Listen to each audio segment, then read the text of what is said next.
So today I have as my guest Dr. Jamil Zaki. Hi, Jamil. Hello. Good to have you. Good to have you. And yes, I hope we're going to have a very interesting conversation on the topic, which I know is interesting for a lot of people in our audience. And before we go, because usually my conversations are quite casual, but before we go into it, I want to be a little bit official and read out your bio so that we have this done and through.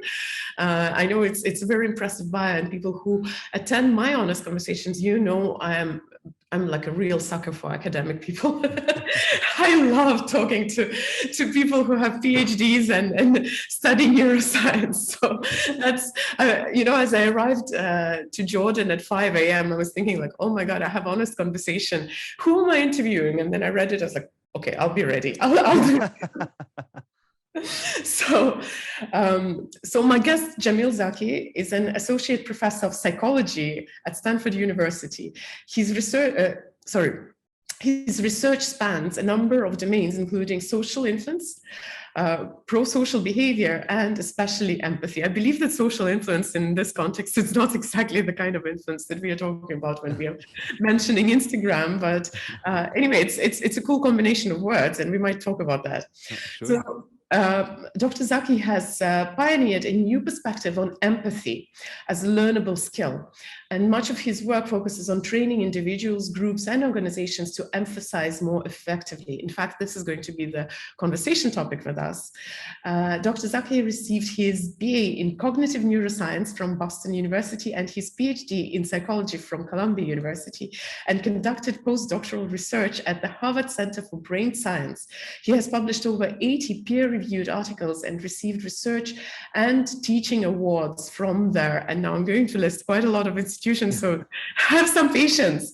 So just a second, let me find where. He has published over 80 peer-reviewed articles and received research and teaching awards from the Social and Affective Neuroscience Society, the Society for Personality and Social Psychology, the Cognitive Neuroscience Society, the Society for Neuroscience, the American Psychological Association, the Association for Psychological Science, Harvard University, and Stanford University. A lot of magical words for me.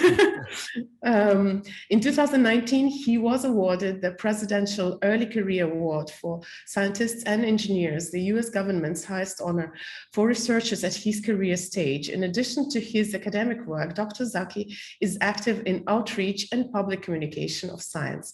He has written about the psychology of empathy and kindness to the New York Times, the Washington Post, the Atlantic, the Wall Street Journal, and the New Yorker. In 2019, he published his first book, The War for Kindness, which NPR called the wide-ranging practical guide to making the world better. And yeah, as I said, there are a lot of magical words for me, a lot of things which make me go like, exciting. So I'm, in other words, welcome, and I'm excited to have a conversation with you today. Oh, well, thank you so much for having me, Christina. It's really great to meet you and to meet your audience. It's great to see, I'm seeing in the chat where in the world everyone is coming from, which is so nice always to talk with a global community like this. So thanks for having me. We have a global community, yes. And I'm in Jordan today, and you, I believe, where are you right now? I'm in my home in San Francisco, California. Oh, in San Francisco. Awesome. Amazing. So, I'll ask, the conversation that we have promised today is about empathy. And I think it's a really great topic. We'll go into that. But before we go into empathy, I couldn't pass or glide past the idea of kindness. And I've noticed that you actually advocate kindness, which is a huge opening for me for the conversation. I know that in contemporary world, in our society, we actually don't mention kindness a lot, which is strange. We talk about love, about unconditional love, but no, not kindness. So why before we go into empathy, why do you wage war for kindness? Well, I think that kindness, although, as you say, we don't talk about it as much, is an extension of love, right? Love is something that we feel for the people who are close to us. It's a type of care and concern that we feel, a wish that the people in our lives will be happy and live lives of ease and comfort and joy and meaning. And kindness is the extension of that feeling to others, whether it's acquaintances, strangers, people we might disagree with. all of humanity, really. And kindness is really one of the most fundamental human qualities. So why am I waging a war for it? What type of oxymoron is that? Well, when I started working on my book, The War for Kindness, it wasn't called The War for Kindness. It was called Choosing Empathy. But I started working on this book in 2015, 4 years before it was published. And around late 2015, 2016, I noticed a shift, at least in the United States. I think it began in our politics with a little bit more division than we had before, but then it extended, I think, through social media, through a culture of competition and isolation, to a place where, as you're saying, kindness felt like it was lost from our public conversation. Like there were a lot of forces pushing us in the opposite direction, not towards each other, but apart from each other. And it struck me that kindness, although it's very natural to human beings, might not feel natural in our current modern life. And in fact, you might have to, as individuals, or we might have to collectively fight to remain kind, fight to recuperate our kindness and connection in a world that might not offer it to us naturally. So that's when I realized that actually kindness deserves our energy and deserves for us to fight for it. I agree, because I'm a huge advocate for kindness, but I want to ask this, since you've researched that for some time, is it that we don't see the value of kindness, or is it, does it require lobbying, as in it's actually something that we need as a society? Because I'm thinking right now about even my industry. I'm in personal growth and transformation for 20 years. And maybe that concept is not exactly out of our industry, but the concept of tough love, where actually kindness is almost like, it's the opposite. It's like the mean love, which you need for your own good, right? And I think in our industry, we have a lot of that toughness and, be harsh with yourself. Like it's not like somebody is asking you not to be kind, but it is implied that kindness is meek, is not productive, or am I mistaken? Is it just not a popular topic, but there is nothing wrong with with seeing the value in kindness? I think it depends on the culture that you're in, right? There are different industries and different cultures around the world that have very different, I would say, values around kindness. And I would say that in very individualistic cultures and in very competitive industries, there can be exactly the stereotype that you're talking about. Kindness is weakness. Nice people finish last, right? And that doesn't just have to do with kindness towards others. I think you very smartly pointed out that we often feel that the weakest type of kindness we can feel is towards ourselves. I teach a class on kindness at Stanford, and my students are very happy to talk about being kind to strangers, being kind to people in need, being kind to people even that they disagree with. But when I tell them, hey, what about being kind to yourself?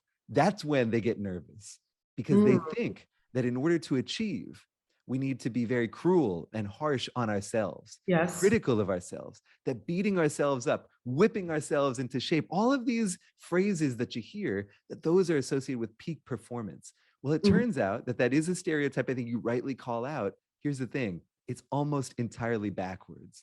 Yes, it's true that when we're harsh on ourselves, that can push us to perform in the short term.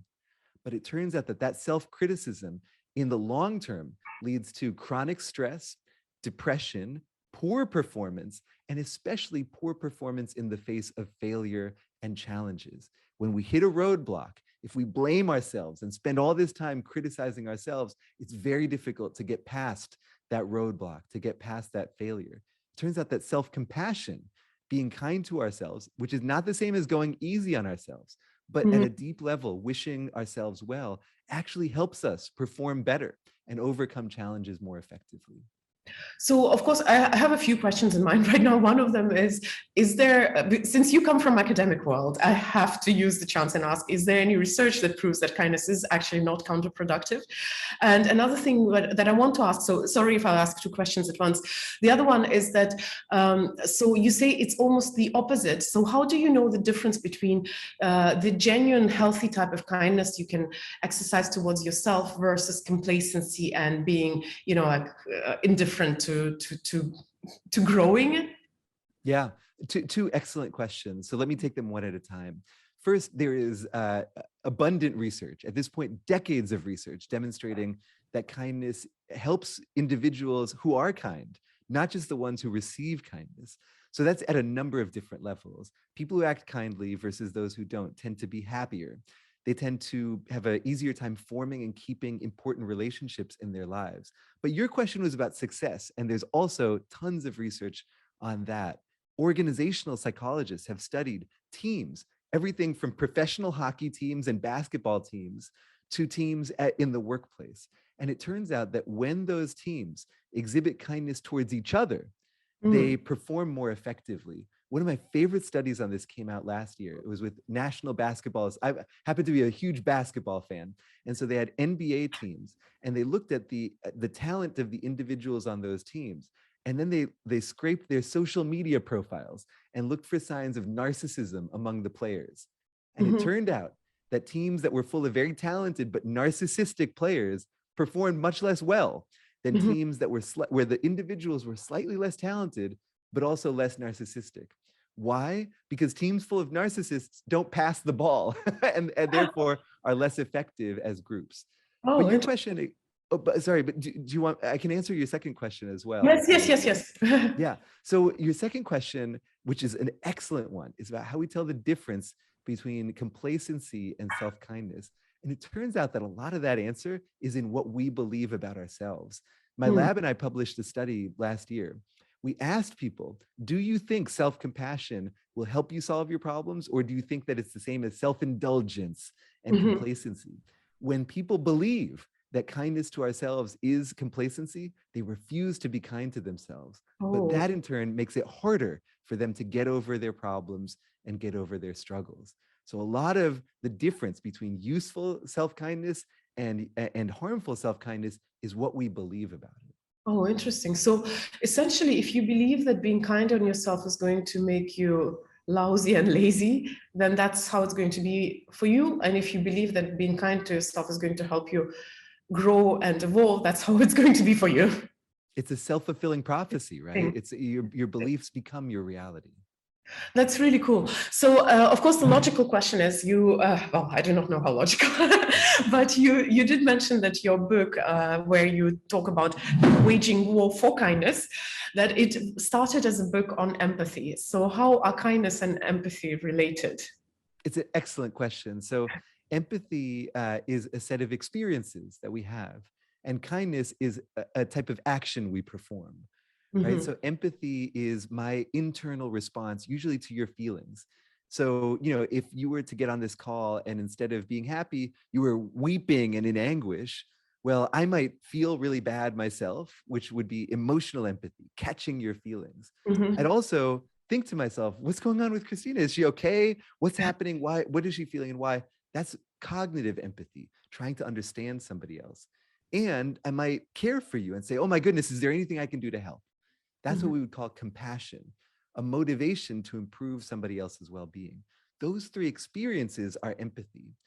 And then if I were to actually do something to help you, that action that is taken to try to improve someone else's well-being is kindness. Now, what's the connection between them? Well, when we feel empathy, we're much more likely to act kindly. People who feel empathy volunteer more. They're more likely to donate to charity, and they're more likely to help strangers in experiments. But they're not the same thing. We can often feel empathy and not do anything about it. Like if I'm doom scrolling on social media, I'll see a lot of suffering, I'll feel bad, but I might not do anything. And we can also act kindly without feeling any empathy. You might help a friend move just because you kind of feel obligated to, not because you care for them at all. And those cases where empathy and kindness are separate can actually produce some problems for people. I find it really fascinating. I want you to once again repeat the difference, not the difference, but maybe definitions: empathy, compassion, and kindness, because it's I think it's crucial for understanding. And then I would like us to go deeper into how is it that if your feelings of empathy and kindness are disconnected, where does the danger come in from? Yeah, so first of all, again, empathy, as researchers like me see it, is an umbrella term for three different ways we respond to other people's emotions. So empathy is an umbrella term for the way we respond to other people's emotions. Correct, yes. Yeah. The experiences we have in response to what someone else feels. So that includes sharing or catching their feelings. You know that feeling like if you see someone stub their toe and you kind of feel it yourself, that would be emotional empathy. Cognitive empathy is the detective work that we Yeah. do to try to figure out what is in someone else's mind. What does the world look like to them? And Mhm. compassion is a desire that we feel, a desire that that person might feel well, that they might feel better if they're suffering. Those three experiences together make up the full range of human empathy. And then Mhm. kindness, again, are the actions we take to try to help somebody else, to try to improve their well-being. Mhm. So where's the danger in this disconnect between kindness and empathy? Why I'm asking that is I have actually spent also 10 years in philanthropy, and I know that Mm, sometimes the feelings of I do not know, compassion or empathy can be even damaging to people who are out helping. exactly. On the other hand, don't I don't really care. Like when it comes to philanthropy, I don't care what is your motivation. As long as you do good, it's good. But apparently, if you do it for wrong reasons, it can be bad. Yeah. Yeah. I think that so there are two dissociations we could imagine, right? One is I feel a lot of empathy and I'm not able to do anything kind in response. And Mhm, again, I think that one version of this is being on social media, where you mhm, see depictions of suffering all over the world and feel helpless to do anything to make a difference. That type of helplessness, that helpless empathy can quickly lead to feelings of burnout and alienation, right? And mhm. even depression, right? But So what that's do a you do? What do you do if the cause is so massive that you really can't imagine changing? Like if you're worried, for example, for climate change or the war in Ukraine right now, where you feel helpless, do you cut yourself and don't feel empathy, or do you do something with that? Well, I think that it's important to try and ration our empathy just a little bit. I don't mean to not feel it, but I think that one thing about social media in particular, and I'll just go with Twitter, which is the platform I'm on most, is Mhm, that human beings are evolved to, if you think of ancient times, when we saw someone else in distress, we could typically at least do something. We might not be able to fix the problem, but we could do something or at least express our concern. mhm, Twitter is this flood, this fire hose of human misery, and there's just problem after problem after problem, rapid fire hitting your brain, and it can be completely overwhelming. So I think that it's important when we can to slow down our empathy, not stop it, but to mhm, slow it down. If you encounter a problem, even if it's a massive problem like climate change or the war in Ukraine, of course you're not going to be able to fix that problem by yourself. But the question is not, can I fix the problem? The mhm, question is, can I do anything positive? Can I mhm, do anything to alleviate even one bit of this suffering? Because the sense of agency that we have is really important. The sense of empowerment that we get from a kind act doesn't have to come from an act that fixes the whole world. It just comes from making a positive difference. So I think that connecting our feelings of empathy to any action is mhm, one way to keep that empathy sustainable and mhm. healthy, and also to have it make more of a difference. Mhm. So I'm sorry because I interrupted you. You were talking about the dangers of disconnected empathy and kindness, and we talked about having too much empathy without the ability to act. I believe there's a danger in the opposite as well, right? Absolutely, yes. So the opposite is when you act kindly without with the absence of empathy. Now, on the one hand, first of all, that is not as healthy and positive for the person who acts kindly. In my Mhm. lab, we ran a study where we interviewed people each day for 2 weeks. And we also interviewed a close friend of theirs. And we said, how did you help your friend today at all? And did you feel any empathy for your friend today? And then we asked people, how do you feel? How happy are you? How lonely and how stressed out are you? And it turned out that helping other people was associated with greater happiness, lower stress, and lower loneliness. In other words, helping others helps us feel Yeah. better, right? Feel more fulfilled, but not if we don't feel empathy for the person that we're helping, right? So Mm. the benefits of helping only occur if we feel that emotional connection to the person for whom we're making a difference. So kindness without empathy doesn't have that emotional charge that is really part of what helps us feel connected. what makes us feel like we're part of a community. I also would say that kindness without empathy is much less likely to last, because we often act kindly and then do it again because it feels reinforcing. It Mm. feels good to do it and we want to do it again. If you don't feel that empathy, then you are less likely to get the benefits of kindness and less likely to act kind in the future. Mm-hmm. So, as usual, I have so many questions in my head, and I hope my sleep is not going to wipe them out of my memory. But I want to dig a little deeper in this topic, and I just had a very interesting experience. So, I want to just maybe ask for solutions in this kind of situations, and I'm sure a lot of people in our audience will relate to that. So, as a mom and a co-founder of Mind Valley, occasionally I do feel compelled to do acts of kindness or service to people. And let's say if I take myself as a mother, obviously I feel empathy and love for my children. But right now, yesterday when I came to Jordan, it was at the end of a really long period of just serving the needs of others, the others that I love sincerely. But it's this one case where there is both empathy and kindness, or acts of kindness at least, or acts of service, if I can say so. But still, you come to the point of such complete and total burnout that you don't feel anything, even for the people that you love. How does that happen? Where do I go wrong to get to that point? Yes, and maybe there are any rules how to not burn out. It's such a common experience, and I feel it too. I mean, as a teacher, mentor, and parent, and partner, there are so many roles that we play, so many ways that we give, and sometimes it can feel like we've poured out of our cup until it's totally empty, and then we're still trying to pour out more, right? So there's a few things that I would say about that. First is, it's really important, again, to pace our empathy. We can feel as though, and I think for many of us, we have an ethos that if I'm not giving, there's something wrong with me. I have to be giving at every moment of every day. But it turns out that that's not actually the most effective way to be helpful in the world, because people don't just need you right now, they need you in the long term. And the best way to be available to people for as long as you can is to pace yourself, right? It's like a marathon, right? If you start out running as fast as you can, you're not going to run for very long. And I feel the same way about empathy. So it's important to take those moments, those hours, those days for yourself. And that's not selfish. Again, it's being self-compassionate and caring for yourself is not selfish. It's a way to be there more sustainably for others. The second thing that I would say is that the type of empathy we feel matters. Remember, we talked about those three different types of empathy?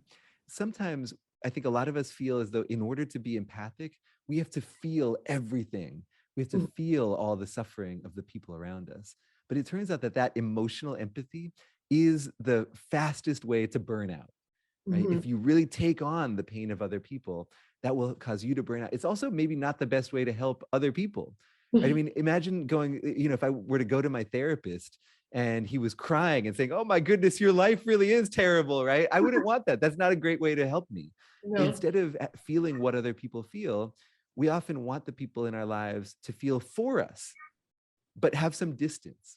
And when we can cultivate that kind of distanced compassion, that too can be a little bit more sustainable, especially I would say, maybe not for the people in your family, but for the people who you're doing service for outside, right?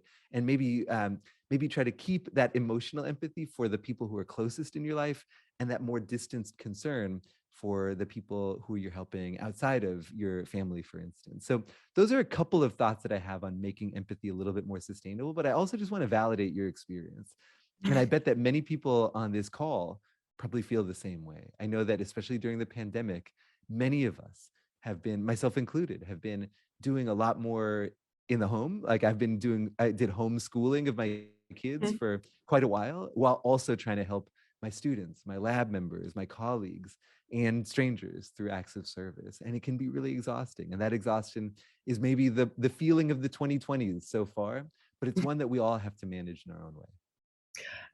In fact, I want to tag team to that comment and ask guys, you in the chat, if you feel that in the past 2 years you have been at the point where you've overexhausted your acts of kindness or overused your empathy or used your empathy unsustainably. I welcome you to leave some emoji in the chat, maybe a fire or something like that, because it's easier to register emojis. Also, I see that there are questions coming in. So Bianca, if you're ready soon to ask, to read out some of the questions, I'd be really glad.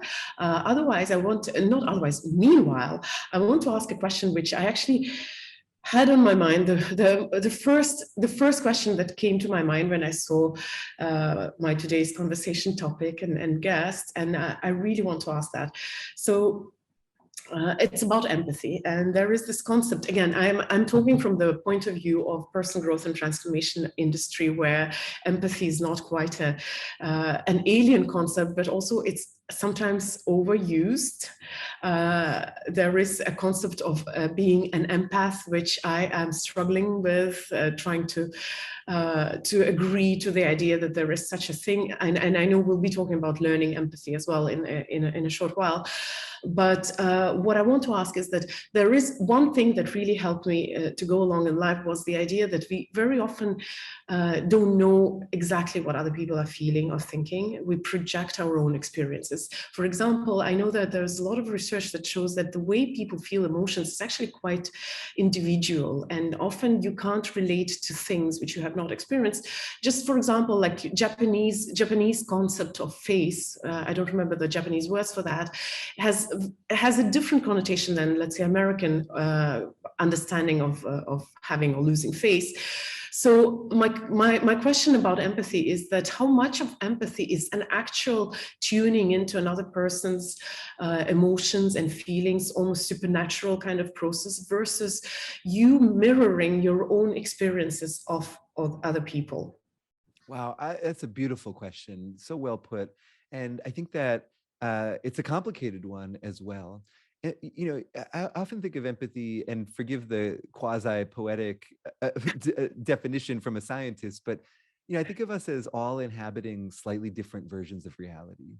And I think of empathy as our best attempt to travel outside of our own version of reality and try to temporarily inhabit somebody else's version of the world.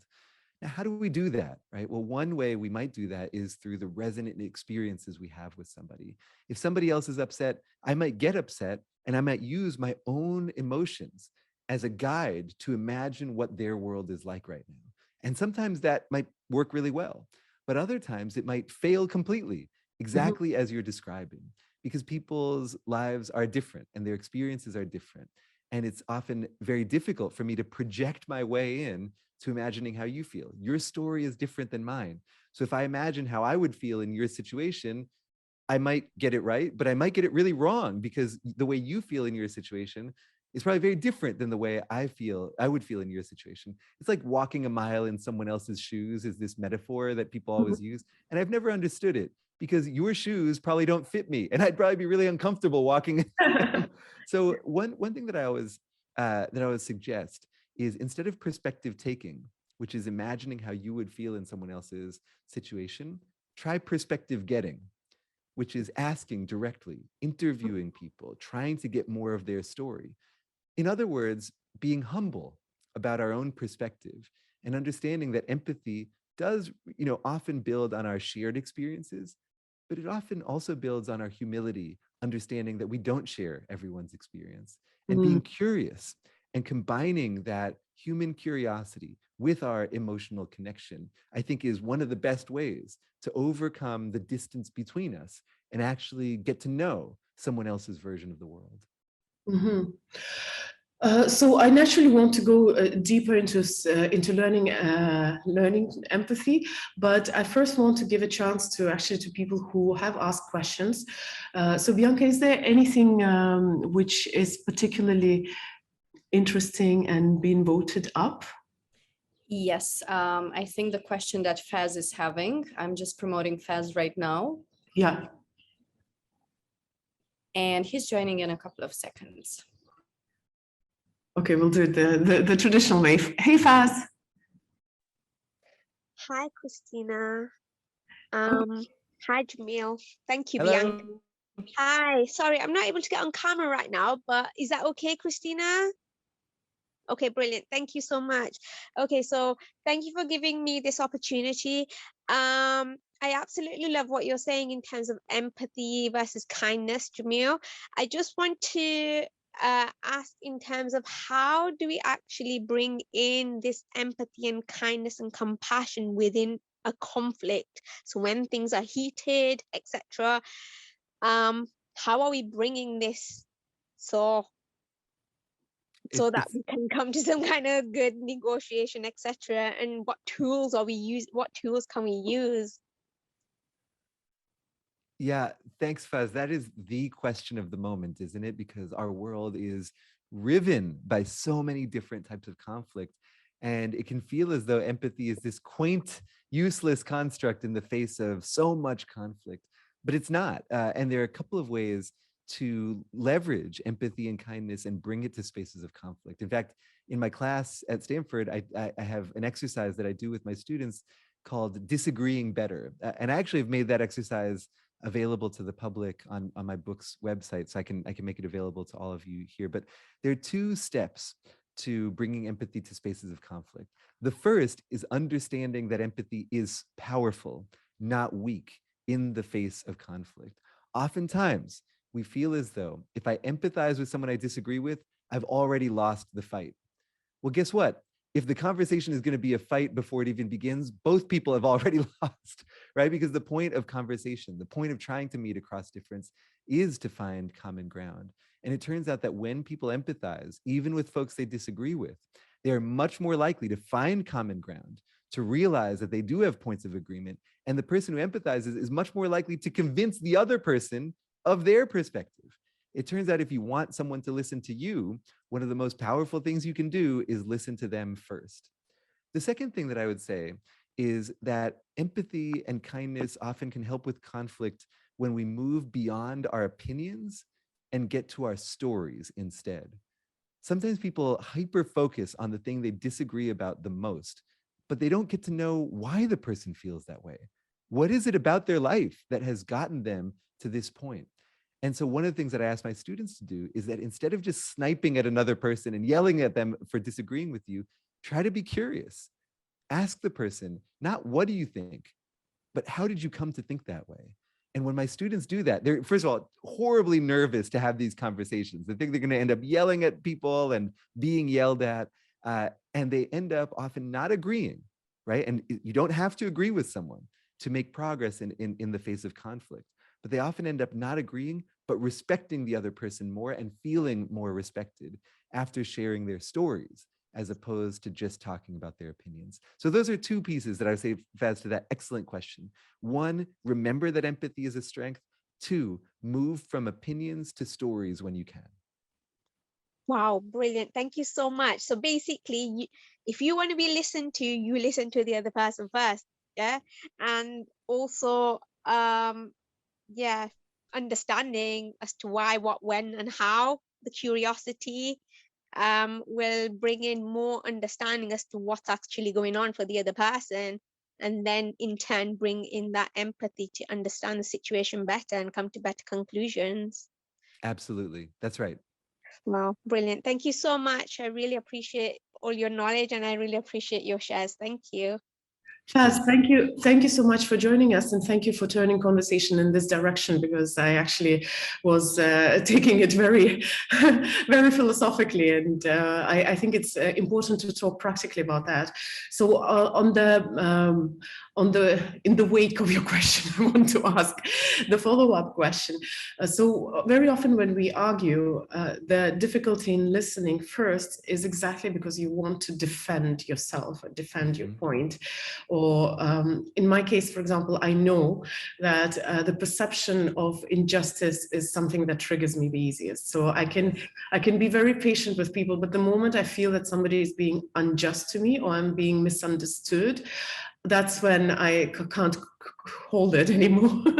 So how do you get over this intense emotional response to people sharing their experience that you try to correct? It's such a great question. And I do think that that is one of the greatest barriers to empathy is our own, let's call it inner chatter. Okay. So it's the voice inside our head that makes everything about us and our response to it. We all have triggers. We all have things that cause us to react. And first of all, I'm not saying that we should use empathy to override all of those triggers. Sometimes those are really strong and useful signals.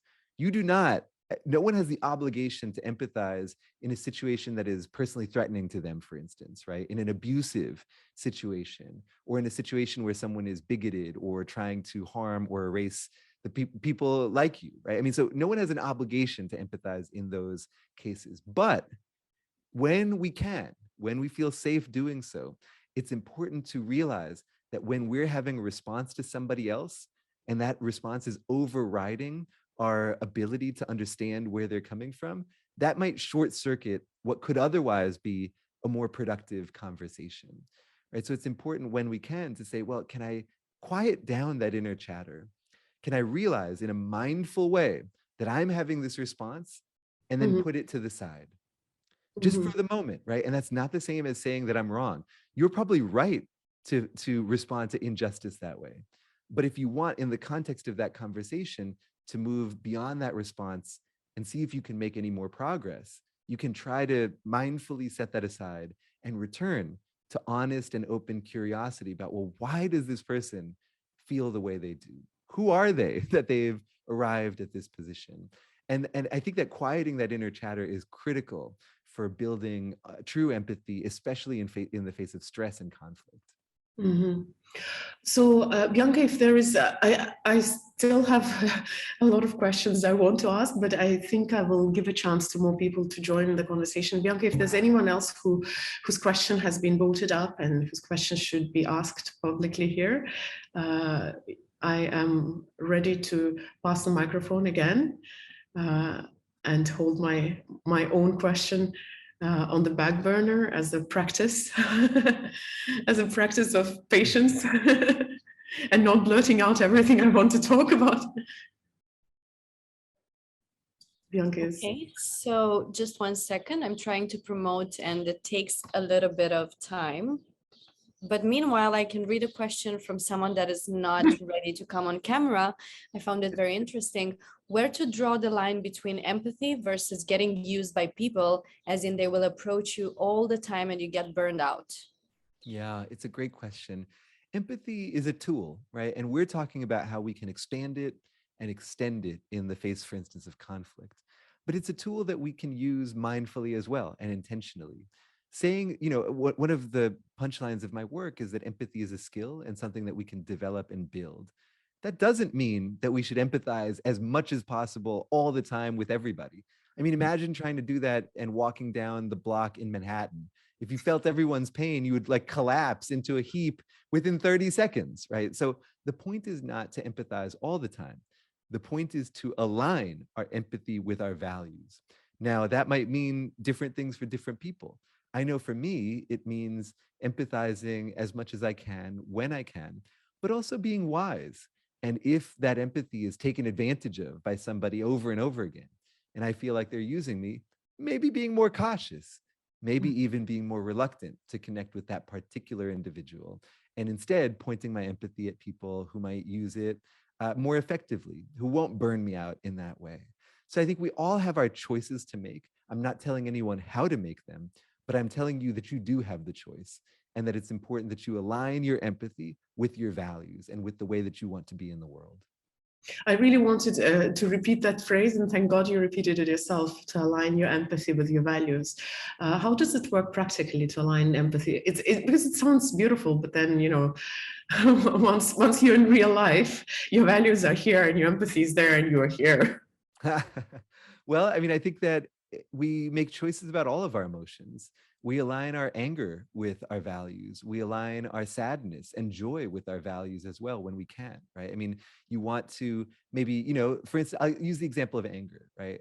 Sometimes if my kid is whining or doing something, or, not sharing with her sister, I might get angry, but I might say, well, that anger is not in line with my values. I don't want to feel anger towards my child because She's 5. She's just doing what she needs to in the world. And so I try to down regulate. I try to lower my anger in that situation and replace it with understanding. Other times I might feel anger because of injustice. And I might say, yeah, I do want to feel that anger. That anger is aligned with my values. You can do the same thing with your empathy. You can keep a channel in your mind open that asks, is the empathy that I'm feeling connected with the person I want to be, with the way that I want to interact with the world? If the answer is yes, lean into it. Feel that empathy, go with it. And sometimes the answer might be, no, this is burning me out, or this person is using me, or this empathy is bringing me to a place I don't want to go. And then you can distance yourself from it and turn it down. We all work with our emotions all the time, and empathy is included in that. So I'm not sure if the next person is joining us, but I'm going to ask the question also in line with what we're discussing right now. So one thing is your values, and occasionally we have a certain social role to play. And what do we do if our empathy is not aligned with our values, but is promoting the social role we have assumed? And there are what I'm talking about that is, I know that there are quite a lot of people who, for whom being this compassionate, helping person to the detriment of their own benefit is an important social role to play. So what do you do if you have the conflict between, or even like a mother? This is a very typical conflict, a social role of a mother versus your own values, where you understand that your own well-being and health are important. Maybe in a little bit wider context, sometimes we assume the role of a role model or I don't know, hero, national hero, and then our values don't align with that role. How do we navigate that situation? It's a really great question. I think we need to interrogate where those values come from. As you said, you used the example of a mother, and I really would co-sign that. I think that a lot of the time, there are social roles where we expect certain people in our society to be extremely empathic and even to exhaust themselves through empathy. Mothers would be my number one example, but also social workers, people in the caring professions.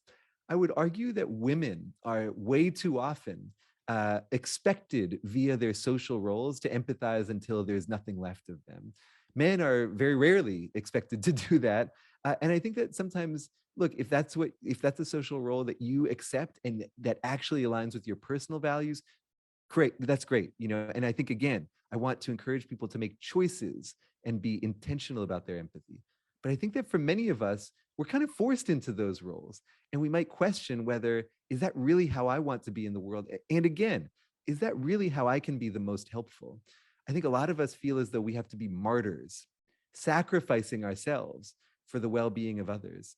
I'm not sure that's what other people need or want from us, right? I know that, as a kid, I didn't want my mother to martyr herself for me. I want her to be happy and fulfilled and to be there for me. And even if it meant being there a little bit less for me, but being a happy person herself, that's probably what I would have preferred. And so I think that we can be a little bit more mindful again. And I know I'm using that term a lot, but I think it's really important to work with our emotions, to work with our empathy, and to make choices about it. And I think that one of those choices is, do I want to accept the role that society gives me vis-a-vis my empathy? If I'm told by society that I'm supposed to empathize until I have nothing left to give, do I really agree with that? Or do I want to question it and maybe see if I want to be a little bit more intentional about when I empathize and when I hold back and try to take care of myself? Thank you. I think it's really, really good conversation. And we have Dr. Denise joining us with a question. So I am passing the microphone. Yes. Oh, hi there. It's Denise here. I can't figure out how to get my screen so I can figure out what my question was. But it was very similar to the one that was asked earlier by Faz. It was basically around how to get somebody out of that state. And it's not necessarily like myself. It could be like witnessing a very intense emotional conflict and trying to kind of downgrade everybody and get them to a place of empathy. So I'm wondering, first of all, if there has been anything sort of studied as a way to kind of quickly move the people into that state? Yes. Effectively? So it's a great question, Denise, and thanks for asking it. Marshall Rosenberg wrote a classic book called Nonviolent Communication that is about that. It's about what can you do to channel a conversation out of a highly explosive state into one that's a little bit more de-escalated, right? How can we de-escalate? And again, I think that one of the things is that oftentimes when people act like they're angry, they're actually scared. Anger is a response to threat. Right? It's a fight or flight response. And oftentimes people choose to fight. And that doesn't mean that they want to. Oftentimes people are in arguments, they're in conflicts that they both wish would stop, but that they both feel helpless to stop because neither one wants to lose the conflict. So one way of de-escalating is to reduce the sense of threat that people feel, to sort of to bring people on the same page that they would rather find a solution that works for both people, right? And that's what conflict mediation is often about. And then the other, and I apologize for repeating, but I really do think that this is the way to go, is to move away from the most explosive conversation topics and towards people and invite people to instead share a deeper part of their perspective. What are you feeling in this moment? Where does that come from?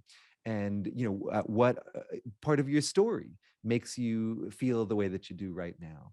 And once people can try to understand one another a little bit better and move away from feeling this immediate threat from one another, that's, I think oftentimes conflict can de-escalate kind of on its own.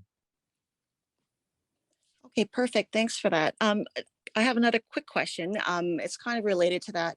It has to do more with trauma and how, I guess more how people respond in states when they have been traumatized themselves, and how they're more likely to be triggered and to have a more difficult time getting out of that state into more of an empathetic state.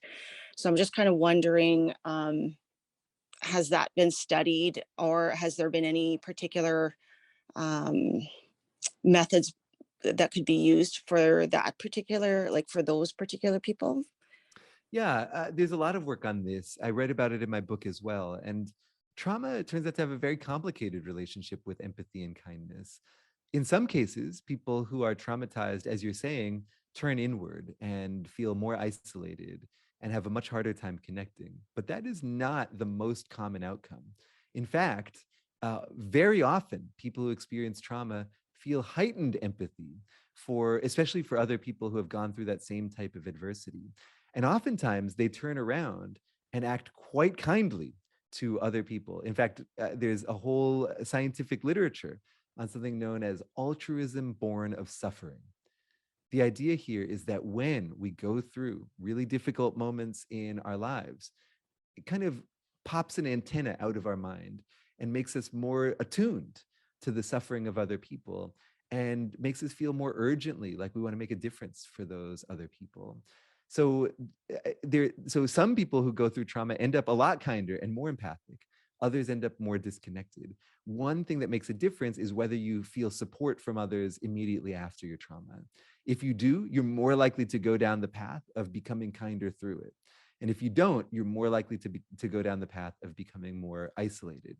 Another thing that I'll say, and it's the last thing that I'll say on this great question, is that when people can convert their trauma into kindness towards others, they're more likely to recover from that. They're much less likely to experience PTSD in the long term, and they're much more likely to experience positive side effects of these very negative experiences.